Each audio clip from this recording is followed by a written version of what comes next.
সবাইকে জানাই শুভ হনুমান জয়ন্তীর অনেক অনেক শুভেচ্ছা ও ভালোবাসা।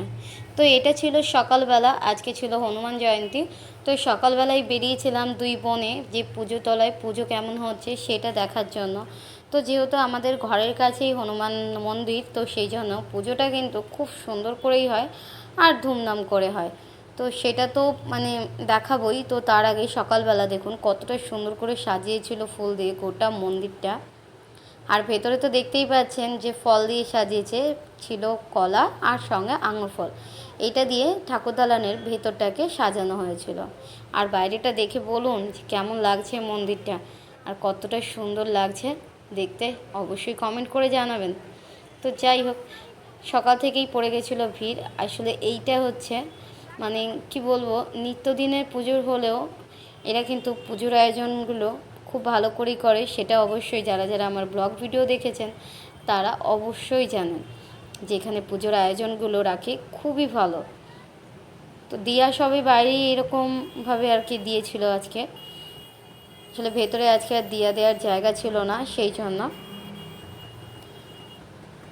তো সকাল সকাল এরকম মানে ঠাকুরতলায় গিয়ে মানে এত ভালো লাগছিল পুজো দেখতে, কি বলবো। তো এখানে এই যে ঠাকুরটা কিন্তু ছিল অনেক বড় এরকম মানে মূর্তি, সত্যি কথা বলতে আরও একটা বসিয়েছিল নতুন একটা ঠাকুর দালানে, তবে সেটা ছোট ছিল আর এইটা হচ্ছে বড়।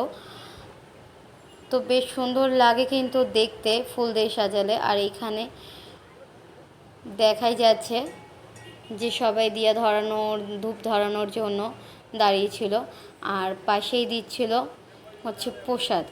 তো সেটা তো নেবই, তার আগে আমি গোটা মন্দিরটায় যে দেয়ালে খুব সুন্দর সুন্দর সিনারিগুলো ছিল সেটাই দেখিয়ে দিচ্ছিলাম একটু। তো প্রসাদ নিয়েছিলাম, দিয়েছিল বোঁদে আর দিয়েছিল নারকোল। তো এইটাই ছিল প্রসাদ। তো এখান থেকে প্রসাদ নিয়ে এখন আমরা যাচ্ছি আরও একটা মন্দিরে। তো এখানেও কিন্তু আজকে হনুমানজির পুজো হিসেবেই খুব সুন্দর করে সাজানো হয়েছে। এই যে মন্দিরটা একবার দেখুন।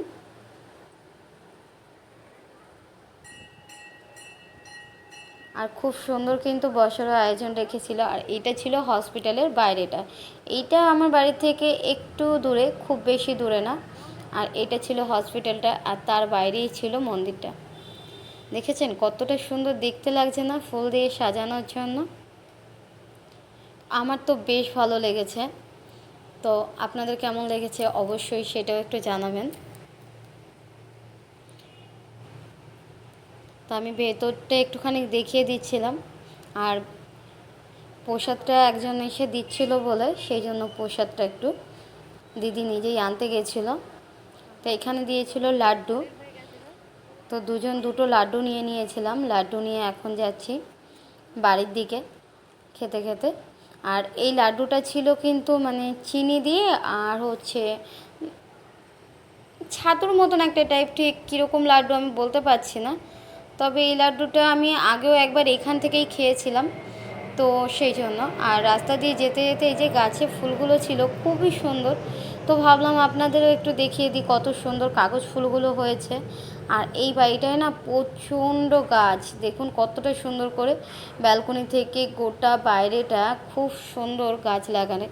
তো আগেও যেহেতু এই বাড়িটা থেকে গিয়েছিলাম, তো বেশ ভালো লাগে দেখতে। আর এখন তো রাত্রির হয়ে গেছে, আর রাতের বেলা আমরা বেরিয়ে পড়েছিলাম যে ঠাকুর দালানে একটু গিয়ে পুজোটা দেখে আসি। আর লাইটিংগুলো উপরে দিয়েছে, এত সুন্দর লাগছে রাতের বেলা। রাতের বেলা সব থেকে বেশি ভালো লাগে কেন জানো? এই যে আলোগুলো যে জ্বালে, লাইটিংটা দেখতে কতটা সুন্দর লাগে। লাইটিংটা মানে সব সময় এরকম টানানোই আছে, এটা আজকে থেকে না, 6 মাস ধরে একভাবেই লাইটিংগুলো দেওয়াই আছে।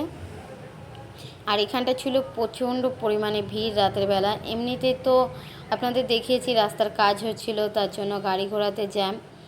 আর তারপরে তো পুজোর দিন রাতের বেলা ভিড় তো হবেই। আর এই যে বিশাল লম্বা যে লাইনটা পড়েছে এইটা হচ্ছে প্রসাদের লাইন। তো এইখানে দিচ্ছিল প্রসাদ, একদিকে হচ্ছিল পুজো আর একদিকে দিচ্ছে প্রসাদ। তো সেখান থেকে আমি প্রসাদ নেব বলে লাইনে দাঁড়িয়ে পড়েছি। তো এত লম্বা লাইন, সেখান থেকে প্রসাদ নিয়ে তো চলে এসেছি আমি আর আমার দিদির জন্য, মানে দুজনের প্রসাদই আমি নিয়ে এসেছিলাম। তো পুরো ভিডিওটা কেমন লেগেছে অবশ্যই জানাবেন। ভালো লাগলে সবাই একটা লাইক আর কমেন্ট করে দেবেন। টাটা।